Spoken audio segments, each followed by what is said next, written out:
Hey, Hal here. I want to talk a little bit about our partnership with OnX Hunt.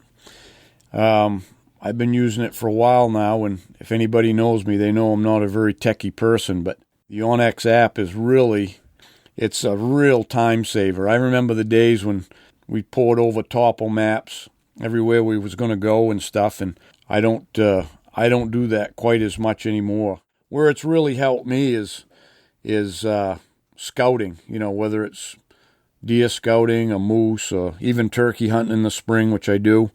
It really helps out. I don't have to spend as much time running around the truck burning up the gas. I'm just basically using my OnX. Got it on my phone. Don't even carry a GPS anymore. So I just download the areas where I'm going to be hunting, whether it's up north moose hunting, and I use it mostly on the satellite imagery. I like to see the cuts and the clearings and the turkey hunting, the hidden fields and stuff. But everybody's using it now, from the game wardens to land surveyors, and just a great tool.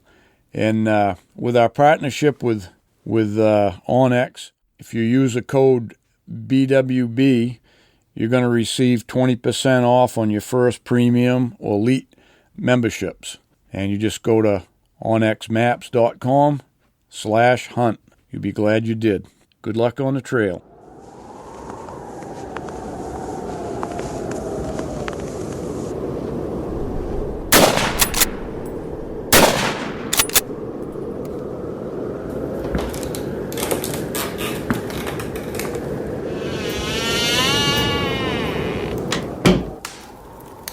This is the Big Woods Bucks Podcast. Come explore the big woods and timber in North America with your host, Maine Master Guide and deer tracking expert Hal Blood. Listen to Hal and co-hosts Lee Libby and Joe Cruzy as they unlock the secrets of big woods whitetails. Each episode will provide valuable insights into the tried and true system Hal has used for the last 40 years to scout, locate, and hunt mature big woods bucks. Listen and laugh as the crew discusses Hal's legendary adventures and learn how to apply a lifetime's worth of lessons from the big woods to your own hunting and outdoor adventures. Welcome to the Big Woods Bucks Podcast. I'm your host, Hal Blood, and once again, we're sitting down here at Parlin Lodge, watching it rain out over the lake. Spring's coming, leaves are popping out. Joe's here with me. Hello. And you'll never guess who else. It's the Bad Lee. Made his appearance. Howdy. That all you got to say, Lee? Oh, I got a lot to say, but you don't want to hear it yet. Yeah. Lee's been making all his real estate deals. He's the mogul and the mayor of Rangeley. Yeah, it was something. Head moron. I feel like we just had an hour of big woods business talk. Yeah. Well, we got to pay the bills. Always catching up. Got to pay the bills. Yeah, that's right. Yeah. Still looking for employees there? You got enough lined up? Oh, we're always looking, We got some good ones, though. But yeah, well, good. Yeah. Hard to find. Yeah. You working yourself into a job or out of one? Out of one. Yeah. Yep. Good plan. Yeah. I like to work. I think we all like to work. Oh, right? yeah. I don't know how those guys sit around in sweatpants all day and do fuck all nothing. Like, what do they do? It's not sweatpants, Lee. It's pajama pants. Pajama Yeah. pants. Right, Like, what? yeah. Yeah, they're fleecies now. Even working at home would be tough for me. Yeah. Like, I know people do it, and I know why they do it. A lot of people make a lot of money doing it, but that would drive me crazy not to be out and about. Same here. Doing Same something. here. But, Yeah. But, I don't know. They're walking around their jammies because they're getting some handouts, I guess. it'll end. Yeah. Yeah. Yeah. Yeah, We it can't will. go down that political road just yet. No, we just did about a half hour ago. Good. I've stuck my toes in down to Augusta there a little bit, and I can tell you that place bites. You running for governor? Yeah, I'd love to. Would love to. You know, that should be something that really should be considered. Live for governor. Yeah. Yeah. Hal, Yeah, the name's an oxymoron. That's all backwards. the guy's a moron. But who was saying the other day, I was fishing this weekend with some guys from down south. Actually, they're good guys. I think there was 4 selectmen from 4 different towns in southern Maine at that. We had a little fishing derby. And they were all just little kids when I was, their age, but now they're all in their 30s. And so it was neat to see them again. But we're all like-minded. You wonder where some of the ideas and policies coming from out of Augusta, because the people we talk to don't think like that. I think a lot of them are imported. They're not from Maine. Not from here. It could be. Well, it is. A lot of them are. They get in there and they get to Maine, and the first thing they want to do is get into politics because they got nothing else going on in their life, so they want to. Could be. I think you're what Maine screw needs. up other Lee. people's. Well, so I'm not even joking. So I think let's go back to. I'm sorry. The punchline of the story was one of the kids says you should have Hal make up some bumper stickers that says "Bad Lee for governor." Yeah.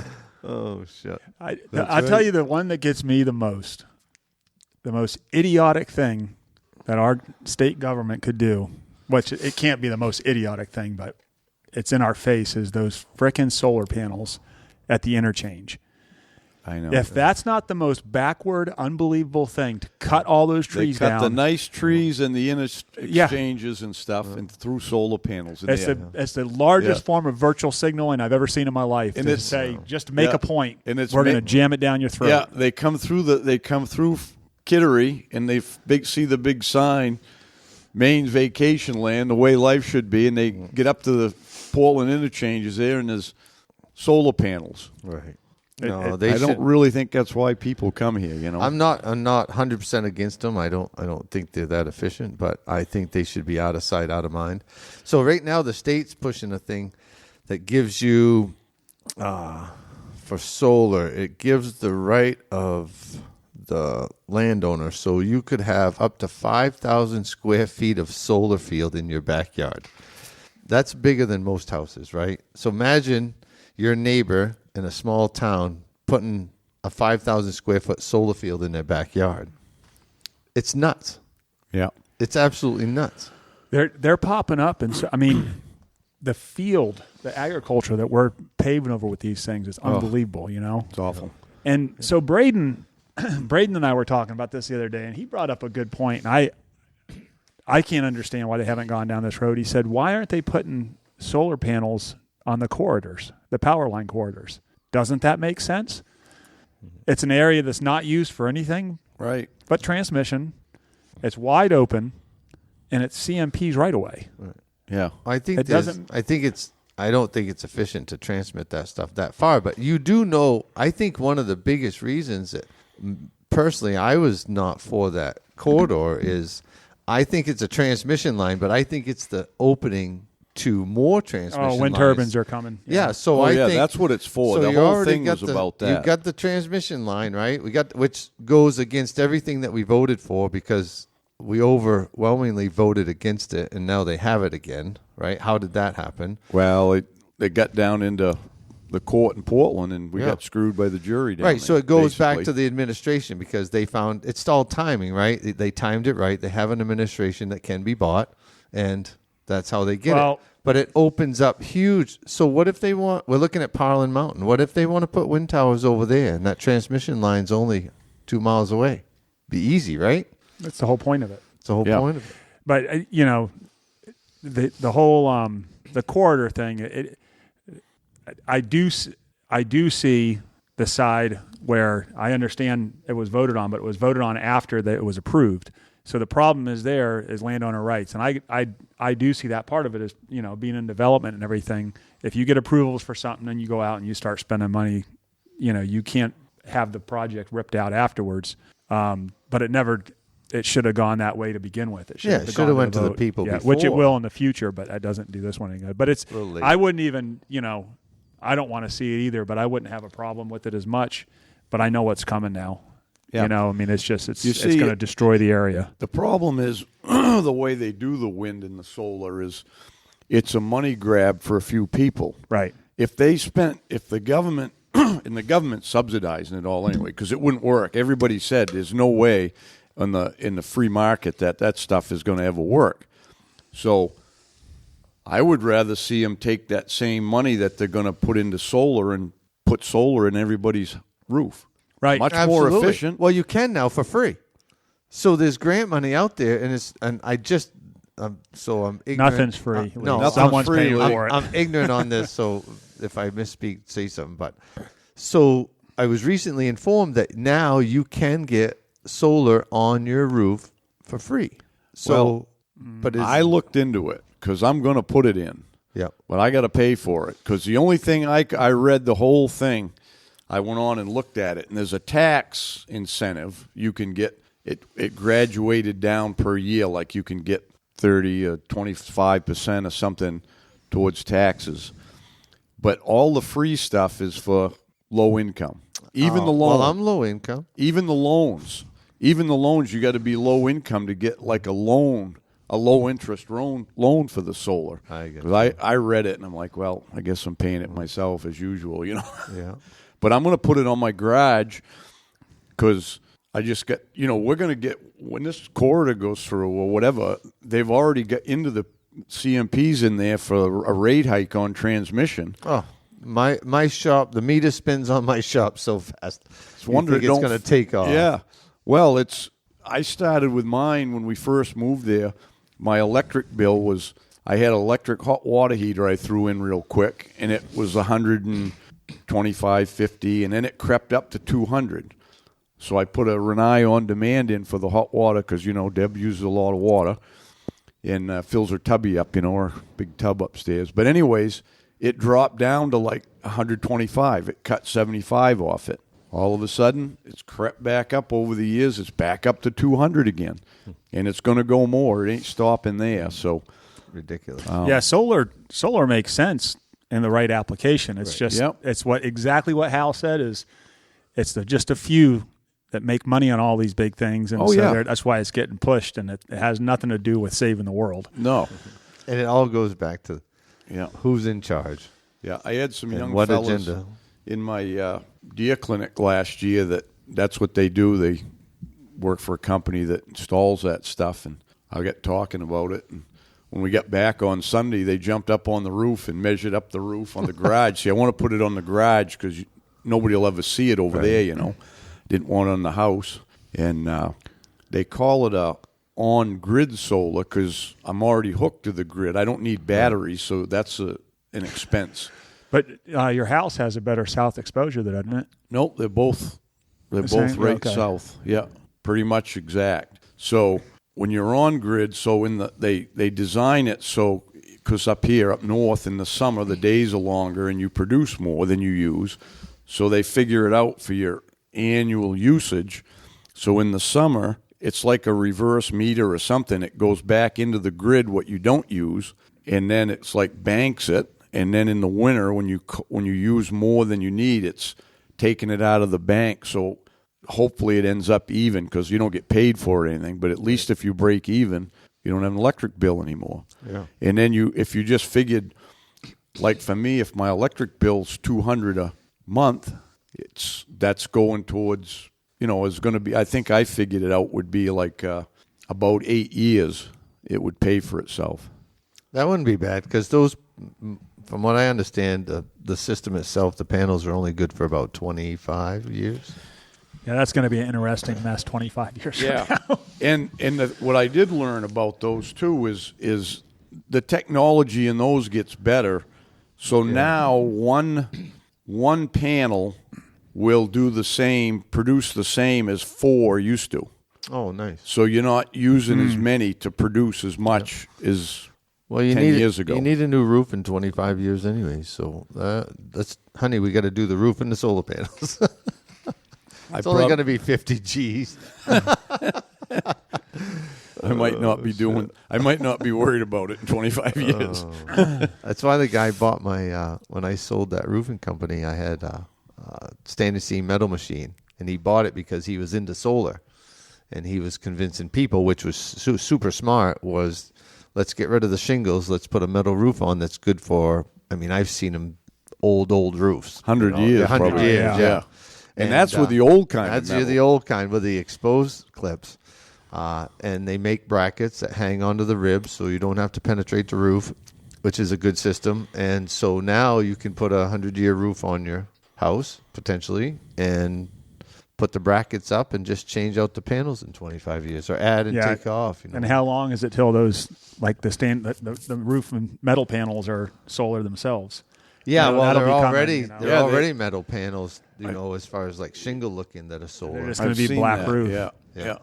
Which I don't disagree with any. No. I think if you can do it on your house and you don't have to pay, that's perfect. Yeah, I'm all for that. But don't force me into seeing it on the freaking highway because. Well, that's exactly it. It's the force, and it's no different than the whole. We are getting into politics, aren't we? We've been there since we started. The whole Bud Light thing, right? I don't. Here we go. I don't care what anyone does. We might have to bank this podcast. I don't care what anyone does. Do what you want in your private life. I couldn't give two shits. Just quit jamming it down our throat. Yeah. That's why it's the problem, right? I'm the same way. I don't care. If you want me to call you a cat, I'll call you a cat. I don't care. I'm going to laugh about it. But if I think you're serious, then there's a problem with you. They don't get it, though. They think that it's because we hate people or something. It's because they keep pushing everything and pushing. The good news is that with private companies like this is they're learning a painful lesson. Yeah, all of them. Yeah. So, yeah. Anyways, deer hunting. Rabbit hunting. Well, what about fishing? What about fishing? Candace. It's been good. Yeah, she was into Secret Pond again there. Yeah. Catching a few brookies. She got some nice ones. Yeah. They're still a little slow. I mean, they're coming, but usually June it picks up. June is a good month for trout fishing, in them ponds and stuff. So Braden and Leah were on the fishing the Kennebec the other night. They caught some nice fish. Braden caught a real nice salmon, but there was another guy there fishing that caught a 9-pound togue. In the Kennebec? In the Kennebec. Like way up above Wyman? Yep. Yeah. I was going to say, that's the only place that would hold togue, I think, is Yeah, it was north of Bingham. Yeah, way north of Bingham, Yeah. But I didn't think there was, I never heard of a toad coming out of the river. I didn't know they were in there.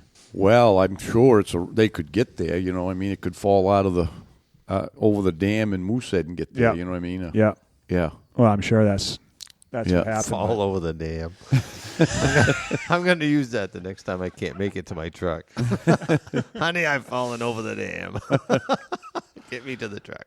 Yeah. Well, I got one more deer clinic and it's wrapped up for the year coming up this weekend, but it's been fun. We had a bunch of good groups of guys, and then this past weekend I had the all-girls clinic. That was a little eye-opening. Eye-opening. Yeah. Well, what it was eye-opening was because we all know that men are from Mars and women are from Venus. Oh, yeah. And even the way they absorb things or look at things is different. That's what I mean by that, because, the guys, react, to what I'm saying in certain ways and ask certain things. And then the girls were quite a bit different about it. It's strange. I can't really explain it, but it's different. Even Candace even picked up on it too, and just the different conversations and stuff going about it, supper time and breakfast and stuff. You know what I mean? Yep. Yeah. But no, it was fun. It was a lot of fun, and I think like everybody, they learned a lot, and they're all excited for fall. And I think it inspired a bunch of them now want to try tracking this fall, and see if they can do it. But it's a lot of fun. Do you have another one this weekend? The last one? Yep. The last one's this weekend, and then gets too green, and we've had enough. Spring scouting's over. But I would say one thing is, I kind of, I go the same piece of woods, into remote camp there and stuff, and I go different ways each week. I don't go the exact same place or places, but I've noticed this year again, last year I noticed, because the place I take them, it's really not like full of deer. It's not one of those places like there's lots of deer like other places around here. I'd call it average for around this country. It's deer, but it's not covered up with deer like some places. But it seemed like this spring, seems like even more. And I don't mean the sign from last fall, that's always there, but I mean like a lot of tracks punched fresh in signs since spring. since spring, a lot of the new droppings, you can tell it's all green and it's soft. They're eating the green material. But yeah, I was surprised at that again, that there was, and it's kind of funny because, I've been, I know the area good. I've actually, some of the places we go through, I started hunting in there probably, when Christ was a cowboy? Yeah, 25 years ago anyways. Maybe more than that. Yeah, 25 years ago. Yep. And it's funny to see that, like, even them signpost areas are still the same. Might be some of the trees have died off and they've picked on new ones and stuff. But I have found, because every time I try to, like, wander in, like, different places, but I found a spot, I'm like, geez, why didn't I find this 10 years ago or something? It's the craziest looking spot for deer. And I went there with a couple of the groups, and I'm like, it's just weird. And I'm not sure. I think there's a trail that comes. It's kind of a trail that comes through from like a signpost area, and it goes through quite a bit of thick country.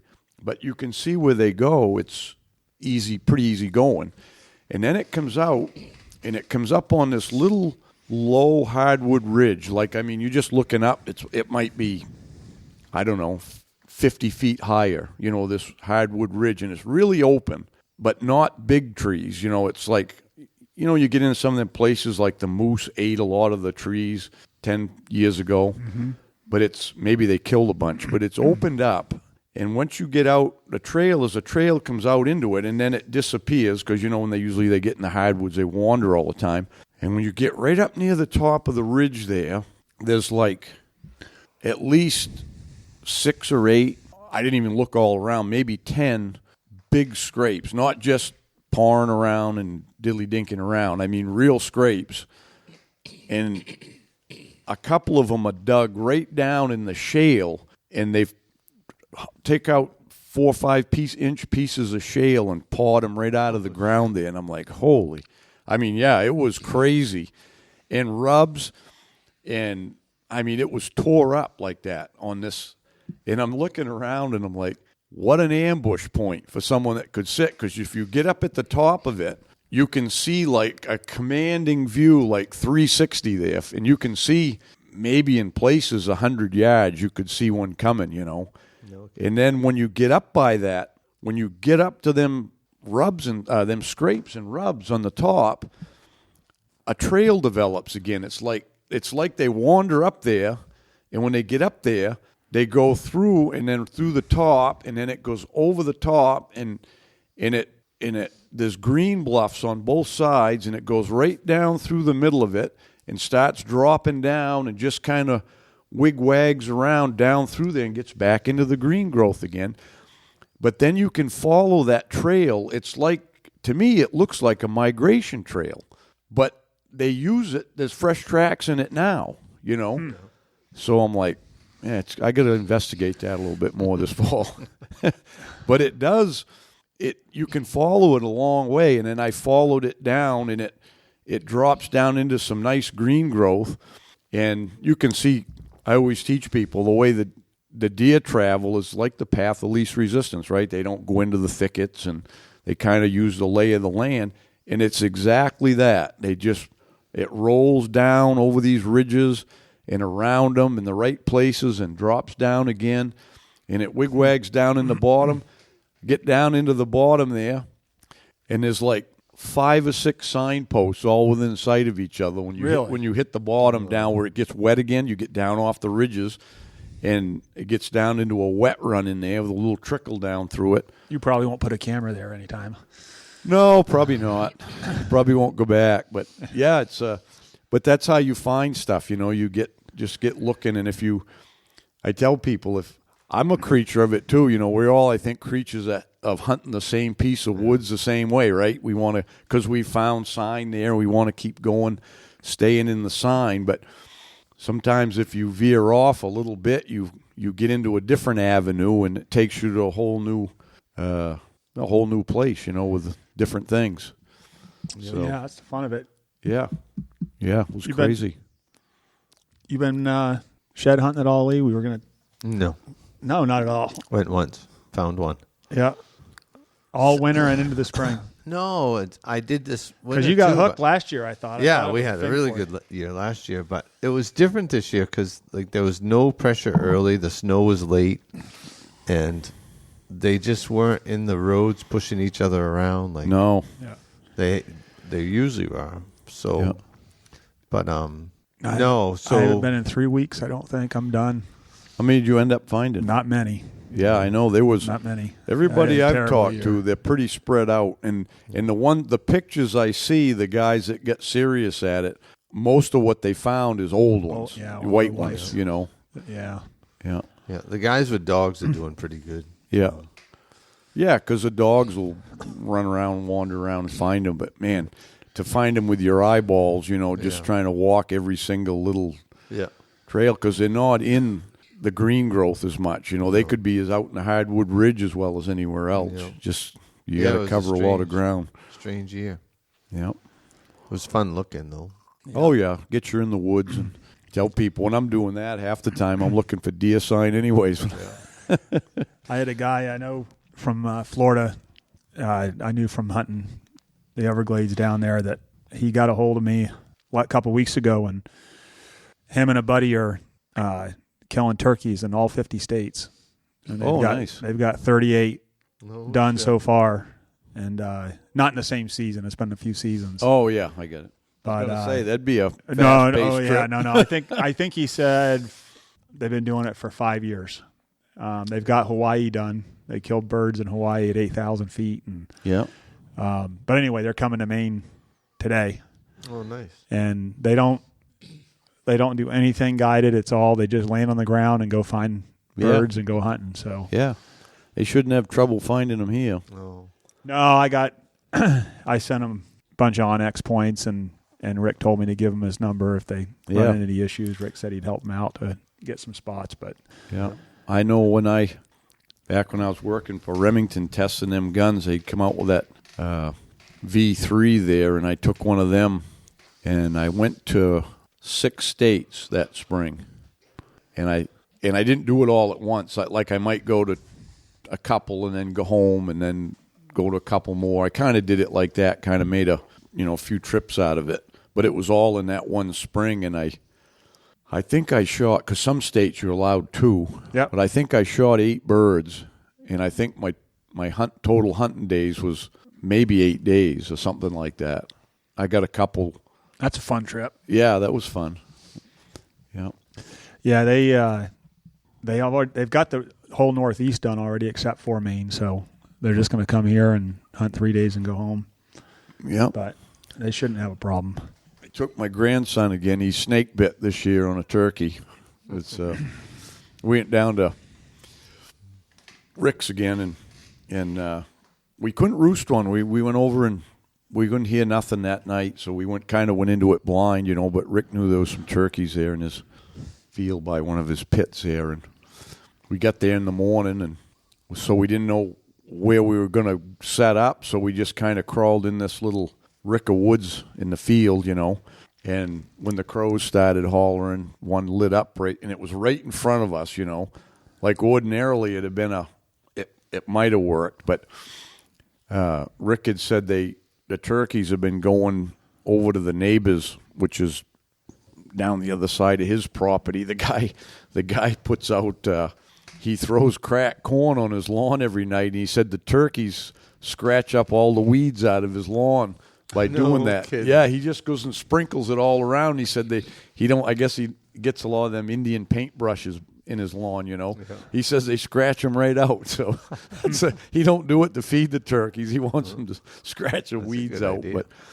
But anyways, and we heard the gobble there in the tree. I'm like, yeah, all right. And pretty quick, we couldn't move now because if I'd have known, that he was going to be there, we would have set up in a different spot. There was like a point in the field that's on the way over to the neighbors. So we couldn't do it. So we had to watch them. They all started coming to the field. There was a couple of jakes and some hens. I think it ended up being like 5 hens. And then the big strutter come out, and he was standing on the hill surveying his territory there. And I told Rylan, I said, I don't think we're going to get him, Rylan, but We'll try. So when they finally started marching over that way, and we snuck back and got in the wood line and went all the way up around the field into the in the wood line. We stayed in the wood line and got all the way around. And by then they'd moved over and towards the neighbors there. It's, I don't know, a quarter of a mile away. But we got set up and could hear them over there. They'd gobble once in a while.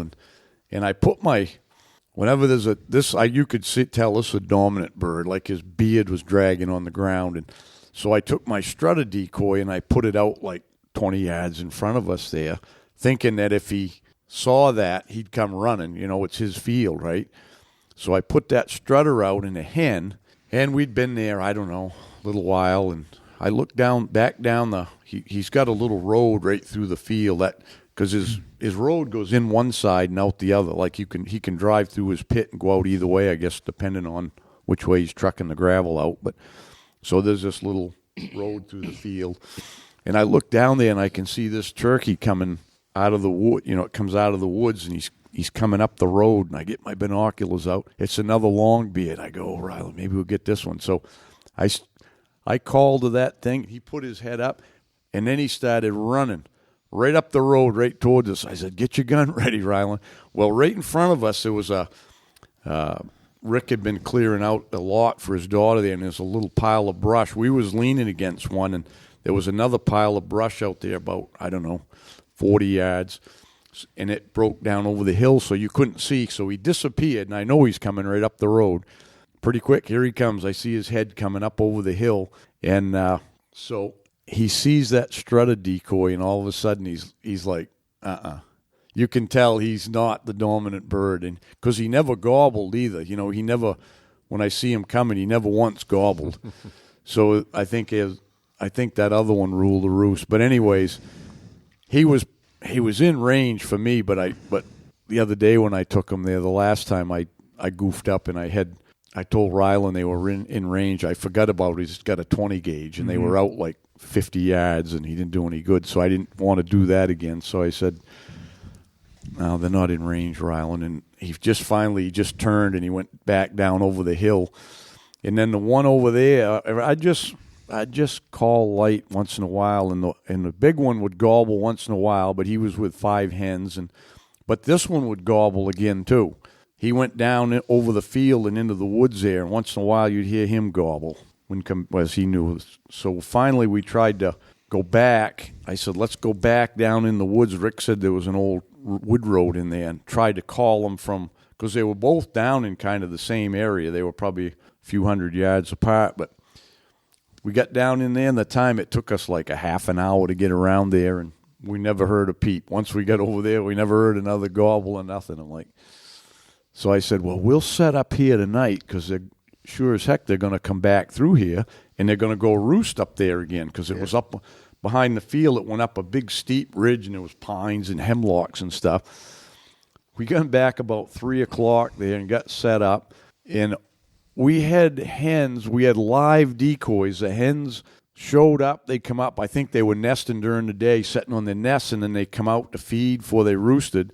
And for 2 hours, we had hens run 20 yards from us all around. I go, well, matter of time. Yeah, I said, and Rylan's going, I got to move. I don't think I can sit. You know, I could tell his butt mine was too. He was asleep, but nothing ever showed up, not even a jake, because by now he's going to shoot anything, a jake or anything. And we never see a one of them. And then finally them hens went up through the field and flew up in the roost, and I'm like, you got to be kidding me.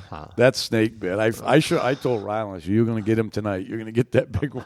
We never even saw her. You carry a fan with you? Well, my strutter is a fan. It's one of them Montana ones. It's nice because I can take it.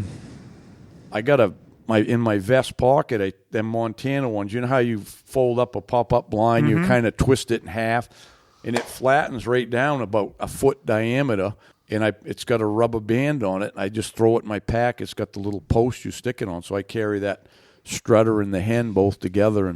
But I can take it and just put it out. Yeah. I can put the post in it, and I can go out in the field, and if I need to just stick it in there for a second. They work great. Yeah, it's pretty effective if you get the right bird. I learned a long time ago, I've had it happen before. They don't all run it. You see people, you know, them longbeards are running at the fan, but some of them run away from it because they're just like 2-year-old birds and they ain't going to have no part of it, you know. Hey, Hal here. Just wanted to tell you we're excited about our partnership with Minus 33. Minus 33 specialized merino wool base layers for outdoor enthusiasts, from tops and bottoms to hats, socks, gloves. And our gear is going to keep you warm and comfortable no matter what adventure you're on, especially those big woods ones. We're a fifth-generation family, owned and operated, a New Hampshire woolen textile manufacturer.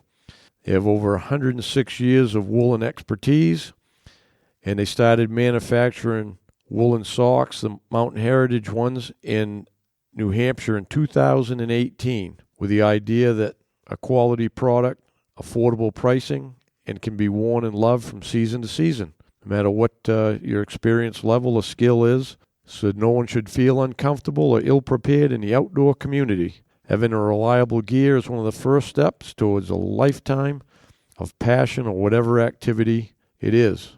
And my caveat to that is you got to wear your woolies. Cotton is death. As you all know, Big Woods Bucks is devoted to promoting the best equipment for tracking and still hunting the big woods. Part of that equation for success is the sights that sit on your hunting rifle. We've chosen Skinner Sights as the company to produce our custom-built BWB Tracker Series peep sight. It's constructed of solid steel, has our custom ghost ring, and was co-developed by some of the best trackers in the world.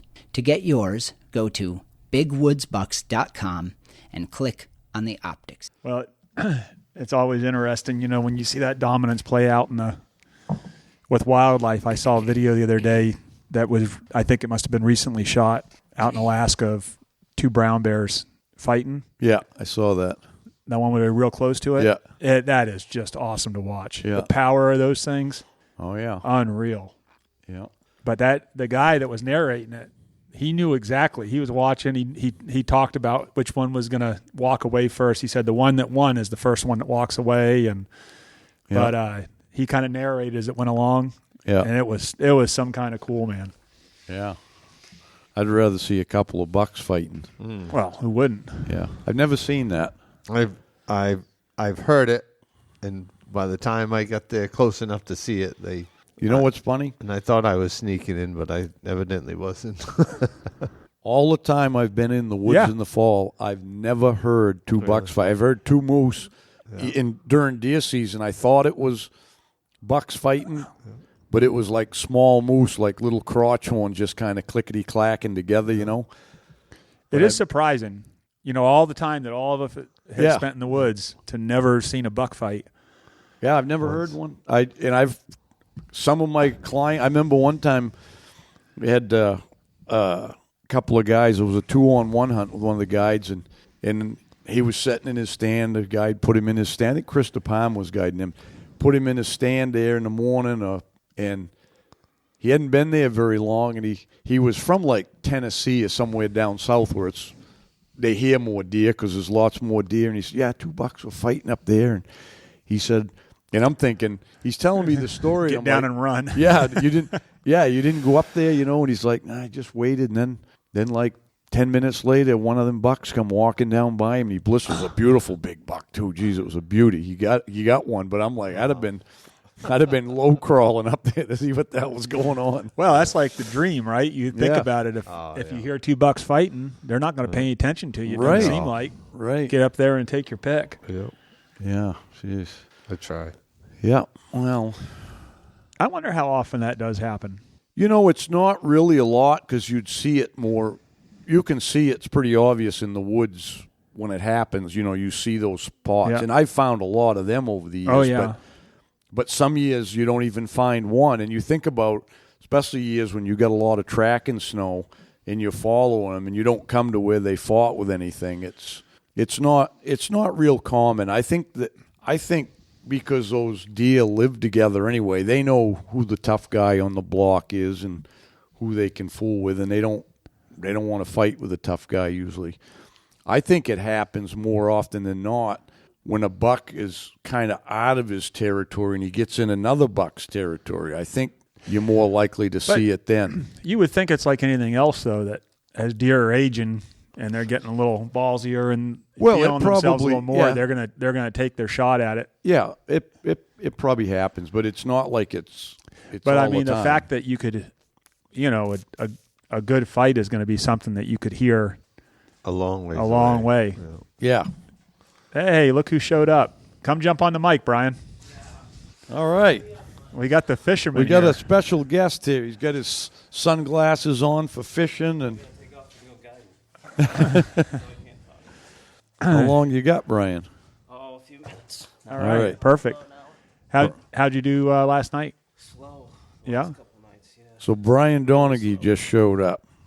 So we're going to have a little short fishing conversation maybe here. Not much. When I saw your truck in the driveway, so I figured you guys must be. Yeah.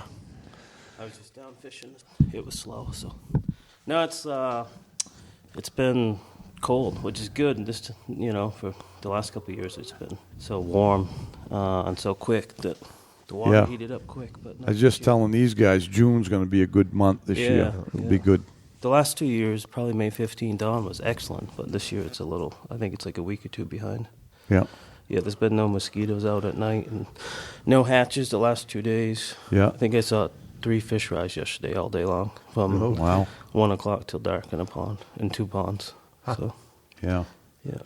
Yeah, we've seen very few black flies in the woods. I've been there doing them clinics and stuff, and you get into a little spot and there's a few, but Yeah. I haven't seen hardly any mosquitoes. I didn't mean to interrupt. I don't know what you guys were talking about, but Oh, we were getting ready to talk about snowmobiling. yeah, it won't be long. You saved us from Hal. Oh, I was just telling the story about Ryland's turkey hunt on Monday. We went down again, and he's been snake bit. Well, he's only been twice. I took him the first Monday, and I told him to shoot when I told him they were in range. I forgot he had a 20 gauge, and they were like 50 yards, and I could hear the pellets bouncing off him. But You need one of them TSS loads, some new loads. yeah, I looked at them down the hardware store About there. They were $50 or they were something. $57 for 5. It's $10. What is that? It's a I don't know, it must be tungsten or something. Yeah. Yeah. The guys are using them in 410s and shooting quite a ways with them. yeah. I thought maybe it was gold it was made out of or something. Yeah. Yeah. Yeah, so that's all we've been talking about, a little of this and a little of that this morning. Yeah, so I was telling him a little earlier that Braden and Leah were on the river fishing the other night, and a guy next to him caught a 9-pound toad. Oh, really? Yeah, In Wyman, the Kennebec. imagine. In the river. Yeah, yeah. Yeah. They used to get them that big quite a bit back in the day in Wyman, it seemed like. Did they put them in there? Yeah, they've been in Had there. to. I've caught them up to I Grand didn't even know they Falls. were in there. Oh, Toad? yeah. Really? Oh, yeah. I didn't know that. Yeah, no, there's always been toad, just Yeah. not a lot of them. But they used to catch 10-pound toad during the winters, it seemed like. Yeah. Ice fishing in Wyman, I told them they rolled over the dam in Moosehead and got down there. No, I think they're in Wyman. They've been years. Huh. Because I've caught them in Grand Falls before. Yeah. But Oh, way up there? yeah. Oh, And no they just kidding. come up out of Wyman chasing smelts, I assume. Yeah. Huh. But it's been a while since I've caught one in there. But Yeah. she was probably surprised. It was a Braden or Leah that got it. No, the guy fishing next Oh, to him next was to him, one. that's Yeah. right. They caught a couple nice fish. Braden caught a nice salmon and caught Huh. some brookies and stuff. But Cash and I went into there, a pool that you used to be able to kind of drive into, and you can't anymore, maybe 2 weekends ago. It was about a mile and a half walk in now. She didn't know that when we started walking. you'd never tell them ahead of time. yeah, Oh, we're here. yeah. But we didn't do any good. Yeah. The You la- seen any moose calves or deer fawns yet? No, I saw a doe cross 201 in front of me the other day, and she looked pretty wide, like she was getting ready to Yeah. find a spot. It's right now up until the first But- week of June, most of them. But Mikey Stevens saw one, and then do you see the one Neil posted? Yep. Yeah, Neil posted a little calf, and then Brittany Lane up Allagash posted one. So Yeah, I'm it's sure good to they're see dropping. those because the moose seem to be healthier, and they didn't die from the ticks, which means the cows are healthier, and they'll have them because the years they're suffering. They don't even have a calf, it's stillborn. We found one of them a year ago when we was at the clinics. We were going along, and the guy saw a cow kind of run off, didn't think nothing of it, and we kind of made a loop around and come back and walked right up on this. I think it was born in the night. And that cow, you could see where that cow was laying there dead, and it was really thin. I mean, it was just looked like a bag of bones. And you could see she'd cleaned it all up. But it was kind of sad situation, really, because you could see where she laid there, all around there, just wanting to be with her calf. And it was, Yeah. yeah. Cassie and I found one maybe 3 years ago, stillborn like that, for the Yeah. first week of May, looking for antlers. Yeah. Yeah. First week of May. Yeah, way up towards Daquam. Oh, that's early. Yeah.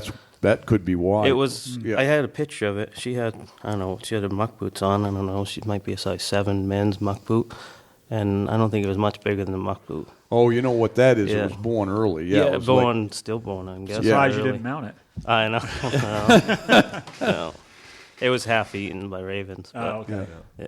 No, the one we found was the regular size because it was born on time, but it Really? was just it either died when it was born or it was just born dead, or something. But it was full term, It was. Hey, I got a stupid question for you. Speaking of ravens, has there always been buzzards up here? No, What? Like vultures, turkey Yeah. vultures? no.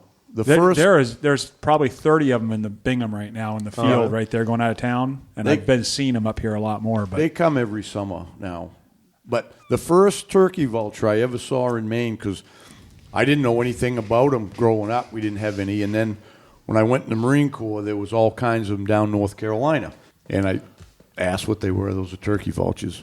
Well, right after I got out, it was within a year after I got out. So it was right around 1980. There was a turkey vulture in a field in Scarborough. And we stopped because I said, what the heck's that bird? And we started looking at it. I go, they're nasty looking, huh? yeah, Deb was with me. I said, "Hun, that's a friggin' turkey vulture." So that was the first one I ever seen in Maine. And then up here, they never came up this far until 10, 15 years ago.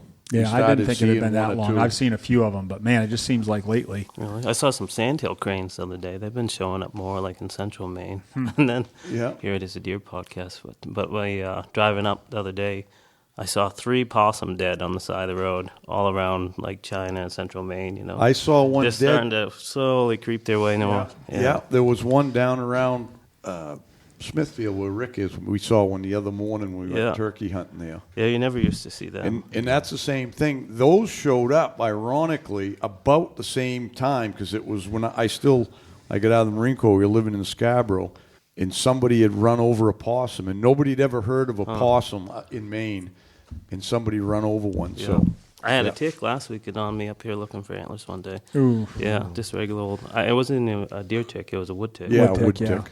Yeah.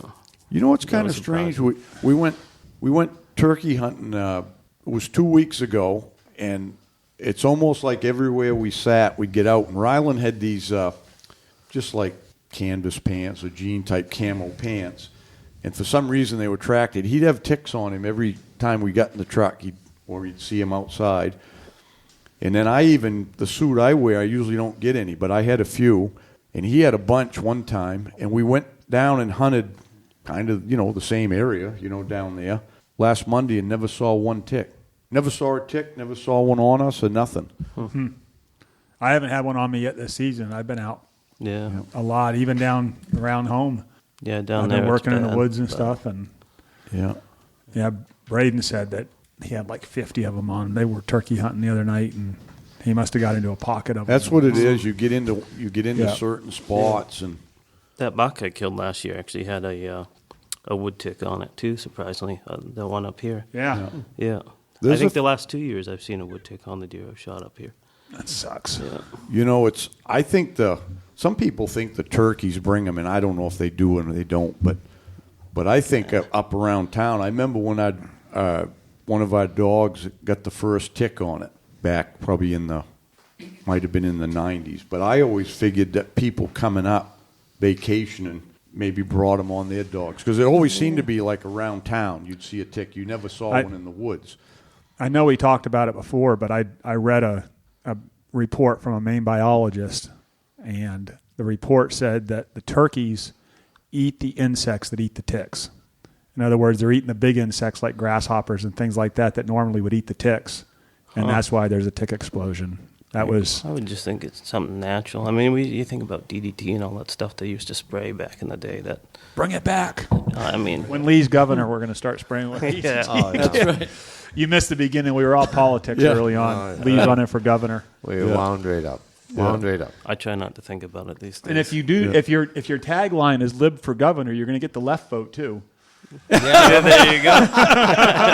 Yeah, that's Then you'd right. be a true politician. You can just say whatever you want. Yeah. Lie steady. That's right. Yeah, Lee said one of his buddies or something was he was fishing with said, "Got to get me to get some bumper stickers made up for Bad Lee for governor." Yeah. Well, we got 2 more years before we choose that here in Maine, anyways, right? Yeah. Yeah. Just enough time to get your campaign rolling good. Yeah. Yeah. This is how it all starts, Lee. Yeah. Well, I'd like to give an update on that. A few podcasts ago, we had to talk about the coyote bill that was in and stuff that we was fighting. And so I guess we won that all right. The only thing they added to it was they put in an amendment into it. I guess a couple of the new legislators were a little bit, and I remember because I sat in the hearing, they was talking about, they was wondering what happened to if we were required to do something with the carcass, you know what I mean? Mm-hmm. Like wanton waste, under the wanton waste thing. So they wanted to add the coyotes now into wanton waste, so you have to, and we're okay with that. You got to do something with them. You just got to haul them out of the woods, and can't just leave them wherever you shoot them. But that's not a big issue anyway. The only ones we ever left was the ones that are full of mange. Once in a while, you get one in the winter. You don't even want to touch it. You don't even want to touch it. You like to light them on fire. They're so nasty. They actually look greasy. You ever notice that? I had a picture of one. It's funny. I had a fisher a few years ago that was half eaten, and in a trap. And I figured it was probably a lynx, which they'll do quite a bit. And the snow was crusty, so I couldn't quite see the tracks, but I thought I saw a couple coyote tracks, and I'm like, man, I don't think a coyote would mess with a fisher in a trap. They're usually a little standoffish. And a week later, I was checking that trap, or 5 days, whatever the check was, and I saw a coyote that was so mangy. It was falling. I had no shotgun with me in the truck. I didn't have a pistol or anything. And this thing was falling through the ice, and it wasn't going to live very long at all. But I'm sure it was the same coyote that ate that fisher. It was right next to a few hundred yards down the road, you know. He was so hard up that he ate that fisher, half of it, what he could get outside the box. But since then, I've had others that have the box completely torn apart, and coyotes just shredded a fish. It left you a few strands of hair, and that was it. Oh, that's discouraging. Yeah, I think I had two one year by coyotes. Huh. But I pulled a trail camera maybe a couple weeks ago. Cash and I went up to the North Main Woods and grabbed some cameras. I left out all moose cameras all winter, you know. I think I had 7 I had to get still. And there was one section over in Zone 2 that usually you get coyotes all fall, you know, during moose season and stuff. But then those areas, them coyotes kind of tend to migrate out and chase the deer, it seems like, and follow wherever the deer go. Like when I'm up there in November, December, martin trapping, you see all kinds of coyote tracks in the road. And you go back there in January and they're all gone, you know, wherever the deer went, they went with them. Right. Well, this one set of cameras, there was coyotes on it all winter, like every week, the entire winter. And I'm like, why the hell are the coyotes here? And then I realized, oh, there's a deer yard right down here. That's why. And there was a pile of coyotes in there last fall, and there was 2 or 3 coyotes on it all winter on those cameras. They actually stayed working, surprisingly. Huh. Yeah, every week. And it's probably remote enough where no one's hunting it. No, that's the problem up there. It's too far out of the way. You know, nobody's dog hunting. Is it a big deer yard? Or? Well, it's over towards Round Pond, kind of. Oh, is that on the one? Allagash, on that, there is some state land there, that like a deer yard area, I believe. Right. Is that the round pond that's on the east side of Allagash Lake? Like if you're heading up to Blanchette, you cross, was it Henderson Bridge, maybe is the name of it there? Yeah. That's why I was like, it was funny, we had fisher on that camera in the winter. I had one fisher chasing a rabbit right in front of the camera, a few lynx, but just coyotes last fall right through April this spring. Yeah, bastards. The Sunday hunting bills all failed too, right? Yeah. I just got I don't think that'll ever change. I don't think it'll ever happen. No. They don't go about it the right way. That's why. I got an email from James Cody's Guides Association executive director, and he said everything looks for our side of it for bills. Everything looks pretty good right now. So He's a new lobbyist for MSA too. is he? And Maine Travelers Association. Yeah. I've kind of friended him over the last couple of weeks and month actually, and yeah, he likes to fight. Yeah, you're a good guy. Yeah, good guy. Yeah. I saw him in Rangeley. He's actually building a house. I hope he's not mad that I'm saying this, but he's building a house in Rangeley. So.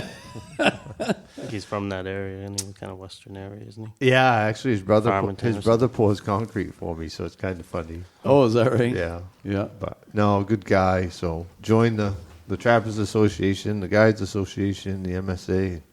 We got to pay James. Yeah. Well, I put out the plea for that at one time because you can join the Guides Association without being a guide. You can be an associate member for, I think it's $25, but it all, it supports the cause and helps pay his salary to fight all these issues. It's these hunting issues are not, sportsman's issues. It's not just a guides thing, even though the Guides Association is, fighting to, fighting the antis off. It affects everybody, not just guides, I was at a MSA meeting a month ago, and some of those guys were saying, Lib, you wouldn't believe some of the crazy shit they talk about in Augusta that these people come up from down south and think is important. Yeah. Like, they want to spend your money on this stuff, and it's just craziness. And Yeah. I never understood it. They come here because they want this life and the main life, but they want to change it back to where they came from. I just don't get It it. doesn't matter where you go. Alaska's the same way. Yeah. You get near Anchorage, and it's like, it might as well be Aspen or something, Yeah. Everyone comes there with a They all come up from non-consumptive California mind or use. something. they're going right? to make our life better. Yeah. Yeah. It's funny in Rangeley, there's a saying, the winter people come and they know everything, and the summer people come and wonder what we've been doing all winter. They're like, oh, just sitting here waiting for you to show back. But yeah, what You have need been them to doing make a all living, winter? though. I'm sorry. So you need them to make a living, though. Oh, Yeah. absolutely. Yeah, no, I got no problem with the tourists. No, Yeah. yeah, no problem. I've got at no all. problem with anyone coming. Just don't try to change it Yeah. to where you came from. Yeah, yeah. No, and that's the thing with a lot of northern Maine is we count on the tourism. Snowmobile numbers this year, we generated $675 million for the state of Maine. Is that right? Janet gave us back 4.5 to do it. That's a pretty good business model, isn't it? Yeah, and that industry is run by volunteers. Right. So That industry's in trouble. That I mean, industry is because in of trouble. that, I will because of the tell you that. volunteers and the Yep. laborers and everything. It's in trouble. The younger generation isn't stepping up. Well, my question is, where's that $671.5 million going? Well, Didn't come Into the back. economy. this is the beginning of your campaign, Lee. Yeah. Well, We would be the snowmobiling governor. Yeah, that would be fun. yeah. So we got the moose lottery drawing coming right up. Can't wait. Got a big party planned. Do you? Oh, yeah. We had one of the best moose hunts I've ever had last year with some friends. Yeah, just all friends. Yeah. We didn't know what we were getting into because I had hunted with a couple of them, but there was two of them I had never hunted with, the Bakers. And Jesus, we had a hell of a time. We spent a week up there in the woods and we called out moose and passed up moose every day. I don't know where you were, but it wasn't where I was the last couple of years. Wasn't where I was. No. Nope. And, No, you got- I think it's my whiny call or something, but Yeah, must be. so then Friday morning we get up and Patty comes out of the tent. She says, Lee, I think we got to change it up a little bit. And I'm like, what do you mean? And she goes, I think I'm going to be a little less selective. I said, listen, we've seen 5 bulls that you could have shot. We got 2 more days. You're going to give me 1 more day before we just kill anything. And so the first place we went, we walked down in there a couple miles and called our way down in. It was cold as hell. So I found a sunny spot to set up. And we started calling and got a response. And that thing marched down the road 300 yards with the sun right in its face and just gave us an absolute show. He rubbed he was just smashing the trees up, grunting, coming, and he got within 100 yards and they killed him. And it was just beautiful, you couldn't, and there was 6 of us standing there watching the whole thing. Couldn't have asked for a better hunt. No. Yeah. And then I drove the Toyota right to him.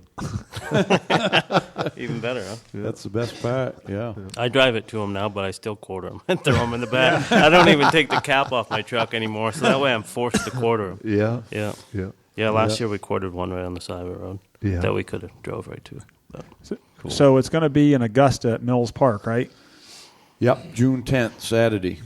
Yeah. And they're not set up like with vendors and everything. Well, this year. It was so disorganized. They never even announced the place until I think last month. We're not going to it, right?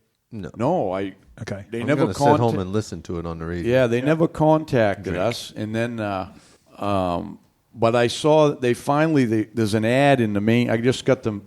I think it's the Main Sportsman, and they got an ad in the front, inside cover for it, like a full page ad, and it says, vendors contact. I mean, they didn't solicit anybody. They didn't get the lists of people that went. They didn't put any effort into it, basically. So I don't. And it's a shame because Jackman did such a great job last year.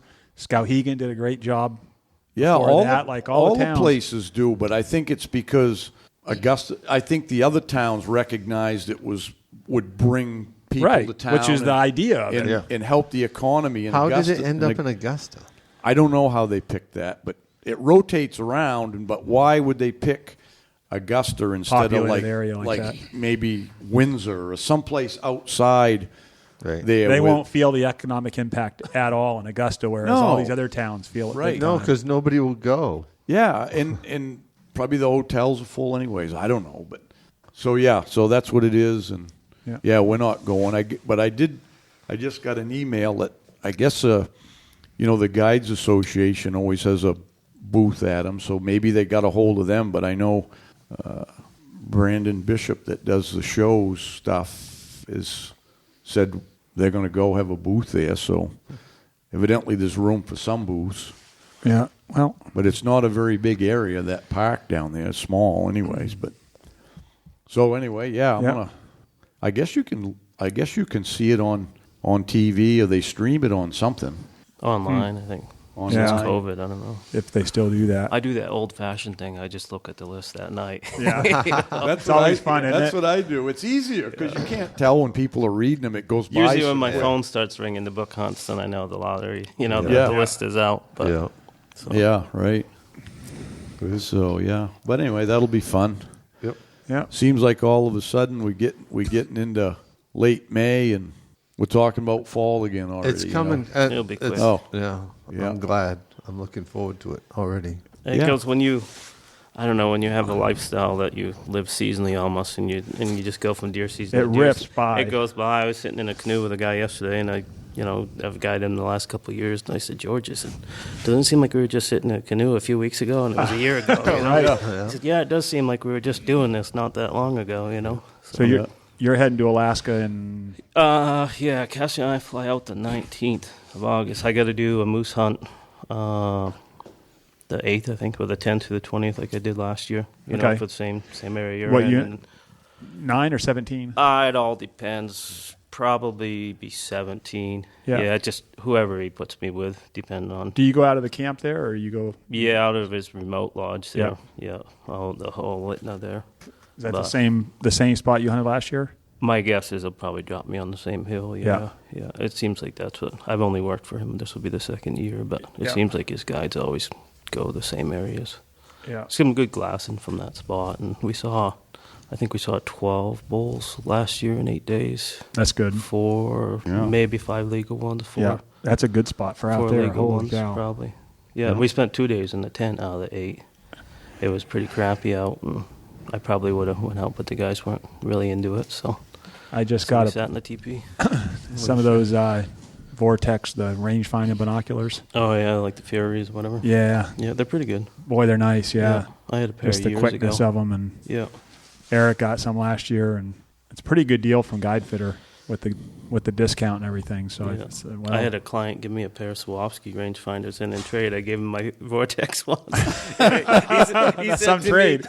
He was a client I did a caribou hunt maybe about 6 years ago, and he come back a few years ago, and he had these brand new pair of Zeiss binos that were the ballistics for his rifle were in his binos. You just, when you hit the range, it gives you yardage, but then it tells you their MOA. Oh, yeah. And some of these new binos, you can actually plug your ballistics into it. So a lot of these guys, they show up with these $10,000 rifles, and they'll have these binos that have the ballistics in it.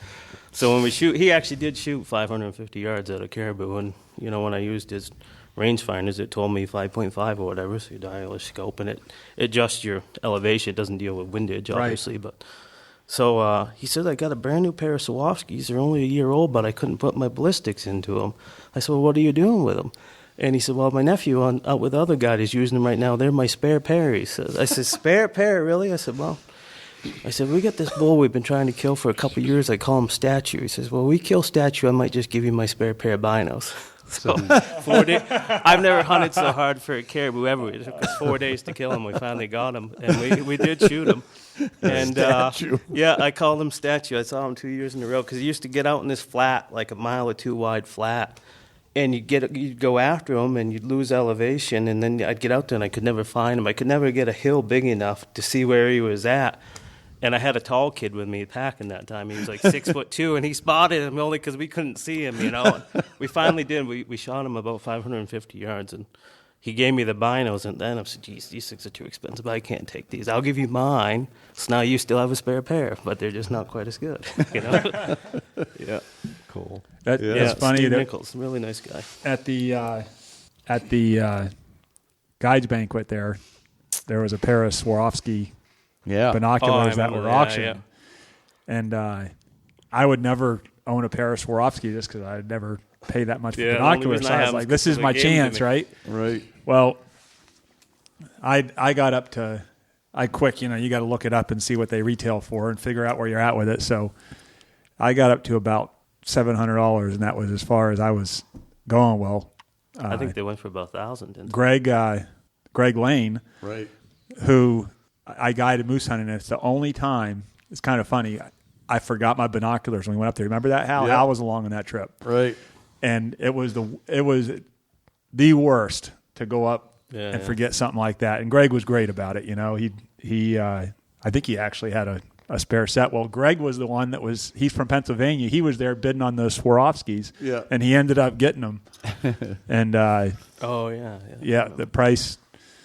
Yeah, I think the donator, the person who put them in there, drove it up a little bit more just because they wanted to try to get some more. All but that was you gotta make money. Yeah, it ain't about what you get; it's about what you give. No, it's good.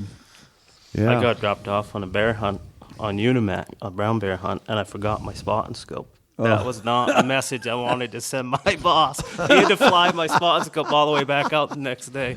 Yeah, I glassed for 1 day. I was like, I'm never going to be able to. I need my spotting scope, you know. I'm like, geez, I don't want to tell him I came out here without my spotting scope. Man, I'm glad I'm not the only one to ever do that. That was the worst, man. A piece of equipment like that, I mean, your binoculars, your spotting scope. I mean, we left it in the raft box from the hunt previously. I had a caribou hunt, and we were rafting the caribou out, and I put it inside the box because I had to make a few trips, and I was worried a bear was going to chew on it or something. I didn't want to carry the extra weight. Yeah. So I tuck it inside that box, and I totally forgot about it. I got out in the next hunt like 2 days later. I'm like, oh, my goodness, I'm still in that raft box. Yeah. That's a sinking feeling, ain't it? Oh, I thought he was going to fire me. He didn't, but... You weren't happy, though. No, he made a special trip. Yeah, I've got long flight. Guy named George that I actually met him through the podcast. He guides out in Alaska also, but he lives here in Maine. And I ran into him in the gun store the other day, and we were talking about binoculars, and he did the same thing. He got picked up, and it was a rush, and there was bags on the ground, and he left the Swarovskis out in the middle of the tundra, and never did get them back. Really? Yeah. Oof. Didn't realize it till later on. Yeah, that would be an expensive mistake. But anyway. I got one quick story before we wrap it up. Yeah. There is no quick story with you. We still like listening. It just dawned We've heard on them me. all probably, but No, you haven't heard this one. This one's brand new from last weekend. So, how did that go, by the way? Went good. Didn't? Yeah. I gave everybody the update before you got here. So, the weekend before on the clinic, I had a guy from New Hampshire in the crew that when you get over there, you ding. Oh, it's right on the border of Canada, and there's a spot over there in remote where you get cell service, but it comes out of Canada, and I can see the little repeater thing right on the border. They got a repeater antenna. So the guys, when they get over there in that spot, their phones start dinging, because you don't have service anywhere else. So the guy takes his cell phone out, and he sees he's got some text. So here we are in the woods. So he texted a guy back, and then he said, I ain't going to do that. And he had his phone on a belt clip, and we get out, and he lost his phone somewhere in the woods. He said, we talked about it that night, and he said, well, I got a spare one back in my truck, he said, but it was a nice iPhone, He said, I said, where do you think? Well, I knew where the service started, so I kind of had it narrowed down to about a mile probably it could be in. He said, maybe I lost it when we stopped at there's a little spring trickle and got water. Everybody filled their water bottles and stuff. He said, maybe when I put my pack back on, he had a little knapsack. He said, maybe I hauled it out of the clip, So I told him, I said, I'll look for it next week. I said, don't buy another one yet. Let me just look. So, because I knew right where the spring was. So we come down to that spot. I had the girls, and we come down there, and we stopped and got water in the same place. I told them, I said, look around here a little bit, up and down here for 30, 40 yards. I said, because we got water, and everybody was kind of spread out getting water. Nope, couldn't find the phone. I'm like, well, they're telling me he got it. So we strike off from there, and I was telling Lee and Joe that I don't go the same route every time. I try to look for different signposts maybe, or just look at some different stuff. But when I headed down there, it was just the way it kind of flowed. It was a natural place to go for a while. And I headed down that way, and I didn't know I was walking like exactly in the same place. But we get about, I don't know, maybe a half a mile away, quarter of a mile anyway, quarter to a half a mile down there. And I went to step over a log, and there's his phone laying there. Now, you think about the odds of walking and finding a phone in the middle of nowhere. Because it ain't like you, in that area, you don't have like a reference. There's no skid roads. There's no nothing for any of it. It's just woods. And a lot of it all looks the same, That's pretty lucky. And there's his phone. I said, I can't believe it. Picked his phone up. I just put it in the mail to him yesterday. He was pretty excited. He writes me. I sent him an email. I said, what's your address? I got your phone. I said, it's your lucky day. And he writes back, and he goes, yeah. He goes, I thought you'd never find that phone. And then he goes, wait a minute. I thought maybe I guess there was a good chance you would find it. He goes. So anyway, that's my story. Cool. All right. Well, all right. I guess it's time to wrap it up. I probably got to get back, and it's going to rain today. She had me planting stuff yesterday all day. I had to plant bushes and shrubs, and she got a new lilac, and the other day it was apple trees. And you ever go through any of that, Lee? Yeah. Yeah. With an excavator. Yeah, I do it with a spade shovel and a wheelbarrow. They got one on tracks. Yeah. Spade. Yeah. So, anyways, we'll wrap it up, and don't forget to subscribe. What do they say? Smash the bell for notifications. Notifications, yeah. Like the Facebook stuff and all of that, and support our sponsors. Until next time, good luck on the trail. Hey guys, Joe here. Wanted to take a few minutes to talk about Lake Parlin Lodge. We're a 4-season lodge located just south of Jackman. We've got cabins, lodge rooms, mini lodge. We're a big snowmobile destination in the winter, full restaurant, bar, all the amenities that you need for your trip. Open obviously through the summer, right on the lake. Kayaks, canoes, all included with the cabin. We also do a lot of weddings, so if you're looking for a destination wedding, we can do a wedding up to 200 people. And, of course, we've got our hunting season, moose season, deer season. So check us out. We're at lakeparlinlodge.com. Hi, everyone. Team member Mark Sheeran here. I've been helping people solve their addictions for the last 34 years. In 2017, we published the revolutionary non-12-step book, The Freedom Model for Addictions. If you'd like a free paperback copy sent directly to you, go to freebook.freedommodel.org. That's freebook.freedommodel.org. All right, take care. Hey, thanks for tuning in. Till next time, good luck on the trail.